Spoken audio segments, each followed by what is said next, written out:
আসসালামু আলাইকুম রহমতুল্লাহ বরকাতুহ। আলহামদুলিল্লাহ রাব্বিল আলামিন ওয়াসসালাতু ওয়াসসালামু আলা নবিয়িনা মুহাম্মদ ওয়া আলিহি ওয়া আসহাবিহি আজমাইন, আম্মা বাদ। সুপ্রিয় দর্শক শ্রোতা ভাই বোনেরা, চান্দ্র বর্ষের যে কয়েকটি মাস কোরআন এবং সুন্নাহর দৃষ্টিতে খুবই গুরুত্বপূর্ণ, তাৎপর্যপূর্ণ, ফজিলতপূর্ণ, তার মধ্যে একটি হলো রজব মাস, যে মাসটি শুরু হয়েছে কয়েকদিন হলো। আবার একই সঙ্গে আমাদের মুসলমানদের সমাজে ইসলামের নামে বানোয়াট, ভিত্তিহীন এবং ভুয়া যেসব আমল প্রচলিত আছে এবং কুসংস্কার, বেদাত প্রচলিত আছে যে মাসগুলোতে সবচেয়ে বেশি, তার ভেতরে একটিও হলো এই রজব মাস। যার কারণে একজন মুসলমানকে এই রজব মাসের তাৎপর্য, গুরুত্ব এবং করণীয়, পাশাপাশি এই মাস উপলক্ষে কুসংস্কার এবং বর্জনীয় বিষয়গুলো জানা অত্যন্ত গুরুত্বপূর্ণ। রজব মাসের ফজিলত এবং তাৎপর্যের একটি মাত্র পয়েন্ট এবং বিষয় আছে, তা হলো এই মাসের সম্মানিত 4 মাসের একটি। আল্লাহ সুবহানাহু ওয়া তাআলা বছরের 12টি মাসের ভিতরে 4টি মাসকে সম্মানিত মাস হিসেবে ঘোষণা দিয়েছেন এবং সেই 4টি মাসের ভিতরে একটি হলো এই রজব মাস, আর বাকি 3টি হলো জিলকদ, জিলহজ এবং মুহররম, 11, 12 এবং 1 নম্বর মাস। আর এই চতুর্থ সম্মানিত মাস হলো রজব মাস। বিধায় সম্মানিত মাস উপলক্ষে এই মাসের মর্যাদা রয়েছে। সম্মানিত মাস উপলক্ষে যুদ্ধ বিগ্রহ করা যায় না, এই মাসেও তাই করা যাবে না। সম্মানিত মাস উপলক্ষে আল্লাহ বলেছেন ফালা তাজলিমু ফীহিন্না আনফুসাকুম, নিজের প্রতি অবিচার করা যাবে না। বিধায় গুনাহ, খাতা ইত্যাদি করা যাবে না, পাপাচার ইত্যাদি অন্য মাসের চাইতে এই মাসে না করার ব্যাপারে বেশি সচেতন এবং সাবধান থাকতে হবে। এটি একটি গুরুত্বপূর্ণ দিক এই মাসের। এর বাইরে রজব মাসের ফজিলত এবং মর্যাদাকে কেন্দ্র করে কোরআন এবং সুন্নাহ বিশুদ্ধ সূত্রে একটি হাদিসও বর্ণিত হয় নাই। বিধায় একটি মাত্র মর্যাদার দিক হলো এই মাসের সম্মানিত মাসের একটি মাস। এই মাসকে কেন্দ্র করে যে সমস্ত ভুল ধারণা বা কুসংস্কার আমাদের সমাজে প্রচলিত আছে এবং সমাজে ছেয়ে আছে, তার ভিতরে প্রধান এবং সবচেয়ে বড় কুসংস্কারের বিষয় হলো অনেকেই মনে করেন রজব মাসটি হলো মেরাজের মাস এবং এই মাসের 27 তারিখে রাসূল আকরাম সাল্লাল্লাহু আলাইহি ওয়াসাল্লামের মেরাজ হয়েছে, এই ধারণা অনেক মুসলমানরা রাখেন এবং অনেকের ভিতরে এটা বদ্ধমূল আছে। শুধু তাই নয়, আমাদের সমাজে রজব মাসের চাঁদ উঠলে পত্রপত্রিকাতে, মিডিয়াতে দেখবেন যে সেখানে সংবাদের শিরোনাম করা হয় এভাবে যে পবিত্র রজব মাসের চাঁদ দেখা গিয়েছে, অতএব অমুক তারিখে শবে মেরাজ, অর্থাৎ সেই হিসাবে 27 তারিখ হয় অমুক তারিখ আর সেদিন শবে মেরাজ। অর্থাৎ রজব মাস মানেই হলো মেরাজের মাস। এই মাসের মূল প্রতিপাদ্য বিষয় হলো মেরাজ, যার কারণে এই মাসের অনেক ফজিলত এবং অনেক গুরুত্ব এবং মর্যাদা আছে বলে অনেকে মনে করে থাকেন, অথচ এর সাথে কোরআন এবং সুন্নাহর ন্যূনতম কোনো সম্পর্ক নাই।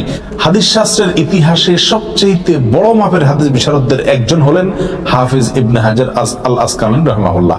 হাফিজ ইবনে হাজার আসকালানি রাহিমাহুল্লাহ নাম জানেন না অথবা তার ইলম থেকে উপকৃত হননি এমন একজন আলেমও সারা পৃথিবীতে খুঁজে পাওয়া কঠিন হবে।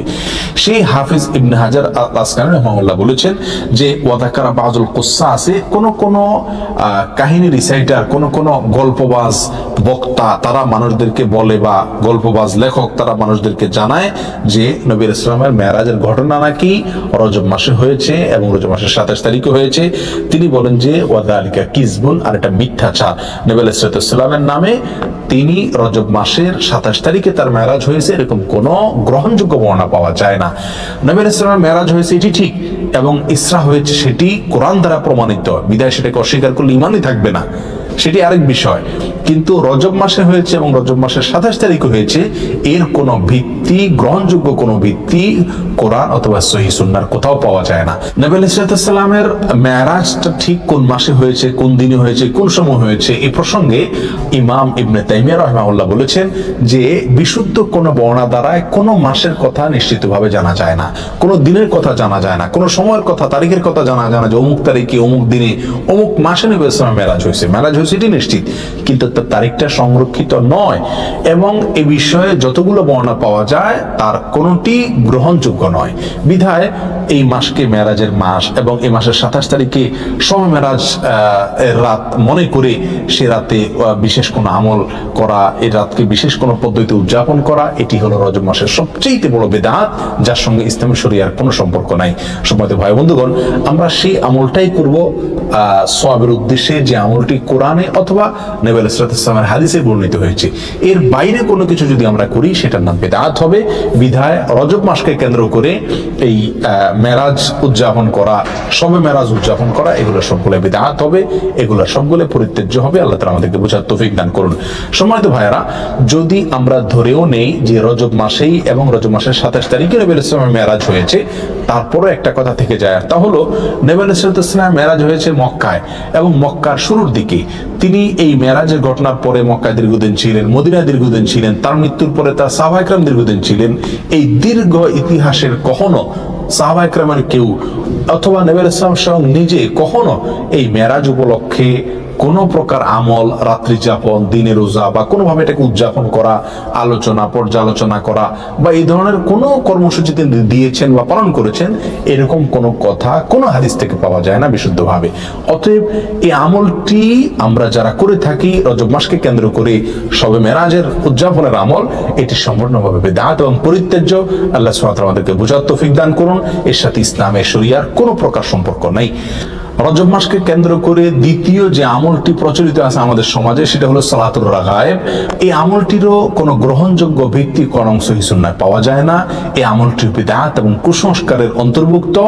অনেকেই বর্ণনা করে থাকে একটা হাদিসটি বর্ণনা করেছেন আনাস রাদিয়াল্লাহু তাআলা আনহু, যে রাসূল আকরাম সাল্লাল্লাহু আলাইহি ওয়াসাল্লাম নাকি বলেছেন যে কোনো ব্যক্তি যদি রজব মাসের প্রথম বৃহস্পতিবার দিবাগত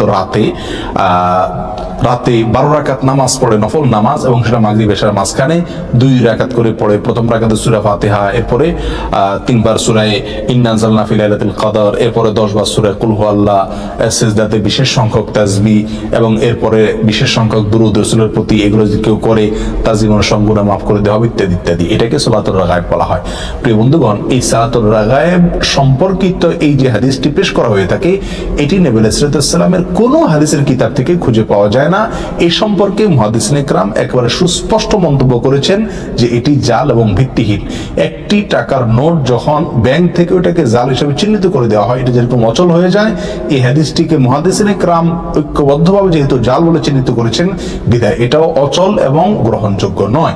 রজব মাস উপলক্ষে তৃতীয় যে আমলটি প্রচলিত আছে, তাহলে একটি দোয়া বেশি বেশি করে পড়া, আর সেটি হলো আল্লাহুম্মা বারিক লানা ফি রজব ওয়া শাবান, অর্থাৎ হে আল্লাহ, আপনি আমাদেরকে রজব এবং শাবান মাসে বরকত দান করুন, ওয়া বাল্লিগনা রমাদান, আর আমাদেরকে রমজান পর্যন্ত আপনি পৌঁছাই দিন, অর্থাৎ রমজান যেন আমরা লাভ করতে পারি। এই দোয়াটি বর্ণিত হয়েছে মুসনাদ আহমদে। আর যেই বর্ণনায় এই দোয়াটি বর্ণিত হয়েছে, সেই বর্ণনার ভিতরে একজন বর্ণনাকারী আছেন যার নাম হলো যায়েদা ইবনে আবি রিকাত। এই বর্ণনাকারী সম্পর্কে ইমাম বুখারী রাহিমাহুল্লাহ বলেছেন যে মুনকারুল হাদিস, আর হাদিস গ্রহণযোগ্য নয়। আর ইমাম নাসাই রাহিমাহুল্লাহ বলেছেন যে তাকে আমি চিনি না। অন্য এক কিতাবে তিনি বলেছেন সে মুনকারুল হাদিস, এবং ইবনে হিব্বান রাহিমাহুল্লাহ তার সম্পর্কে মন্তব্য করেছেন যে এই লোকের বর্ণিত কোনো হাদিস গ্রহণযোগ্য নয়। অতএব সমস্ত মন্তব্যের ভিত্তিতে এই হাদিসকেও বলা যায় এটি বিশুদ্ধ নয়। তবে যেহেতু এই দোয়ার অর্থের ভিতরে কোনো মন্দ দিক নেই, খারাপ দিক নেই, অতএব কেউ এটাকে সাধারণভাবে যদি পড়ে তাতে তেমন কোনো দোষণীয় বিষয় এটাকে বলা যাবে না, কিন্তু এটাকে নবী আলাইহিস সালামের দিকে সম্বন্ধ করা এটা বিশুদ্ধ নয়। চতুর্থত যে আমলটি রজবকে কেন্দ্র করে প্রচলিত, সেটা হলো এই মাস উপলক্ষে বিশেষ কোনো পশু জবাই করাকে অনেকে সওয়াব মনে করেন। এটি মূলত আইয়ামে জাহিলিয়াতে, ইসলাম পূর্ব যুগে প্রচলিত ছিল, যেটাকে আতিরা বলা হয়। তারা রজব মাসে বিশেষ পশু জবাই করতো, যেমন আমরা কোরবানি মাসে জিলহজ মাসে কোরবানি করে থাকি, এবং এটাকে খুব সওয়াবের কাজ মনে করতো, খুব ভালো কাজ মনে করতো। ইসলাম তাদের সেই প্রথাকে সম্পূর্ণভাবে রহিত করেছে, বিলুপ্ত করেছে। এই সম্পর্কে বহু বিশুদ্ধ হাদিস বর্ণিত আছে। বিধায় রজব মাস উপলক্ষে বিশেষ কোনো পশু জবাই করা এটাকে সওয়াবের কাজ মনে করাও যাবে না। অন্য মাসে জবাই করেন সেসব এই মাসেও করেন, সেটা ভিন্ন বিষয়, কিন্তু সওয়াবের অংশ হিসাবে এই মাসে কোনো পশু জবাই করা যাবে না। রজব মাস উপলক্ষে 5 নম্বর যে আমলটি প্রচলিত আছে অথচ তার কোনো গ্রহণযোগ্য ভিত্তি ইসলামী শরীয়তে নাই, তা হলো এই মাসে বেশি বেশি নফল রোজা রাখা এবং ইতিকাফ করা।